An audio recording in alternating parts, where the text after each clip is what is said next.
Hi friends, welcome to Kutty Jofina Computer Knowledge. இந்த வீடியோல நம்ம என்ன பார்க்க போறோம்னா பண்றதுக்கான மெத்தட் வந்து பார்க்க போறோம். இது ரொம்ப முக்கியமான மெத்தட். இப்ப லெஃப்ட் சைடு டாப் கார்னர்ல இருக்கிற ஃபைல் ஆப்ஷனை வந்து கிளிக் பண்ணிக்கோங்க. இப்ப கீழ ஆப்ஷன்ஸ் இருக்குல்ல அதை வந்து செலக்ட் பண்ணிக்கோங்க. நீங்க வந்து MS Office 2007 வெர்ஷன் வந்து யூஸ் பண்ணிட்டு இருந்தா வேர்ட் ஆப்ஷன்ஸ் இருக்கும், அதை வந்து செலக்ட் பண்ணிக்கோங்க. இப்ப வேர்ட் ஆப்ஷன்ஸ் டயலாக் பாக்ஸ் வந்து ஓபன் ஆயிடுச்சு. ஃபர்ஸ்ட் பாக்ஸ்ல சேவ்ன்றத வந்து செலக்ட் பண்ணிக்கோங்க. ஃபர்ஸ்ட் வந்து ஃபைல் ஃபார்மேட் வந்து நம்ம எந்த ஃபைல் ஃபார்மேட்ல சேவ் பண்ணுமோ அதை வந்து செலக்ட் பண்ணிக்கலாம். நான் வந்து வேர்ட் டாக்குமெண்ட்லயே செலக்ட் பண்ணிக்கிறேன்.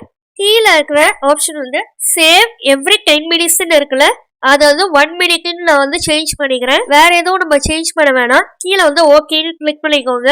இந்த மெத்தட் வந்து நீங்க வந்து ஃபைல் சேவ் பண்ணலைன்னா கூட எவ்ரி 1 minute வந்து உங்களோட ஃபைல் வந்து ஆட்டோமேட்டிக்கா வந்து சேவ் ஆயிடும். உங்களோட ஃபைல்ஸ் வந்து கரெக்ட் ஆயிடுச்சு, ஆட்டோமேட்டிக்கா வந்து ஷட் டவுன் ஆயிடுச்சு அப்படின்னா கூட இந்த ஃபைல் வந்து ரெக்கவர் பண்றதுக்கு இந்த மெத்தட் வந்து ரொம்ப யூஸ்ஃபுல்லா இருக்கும்.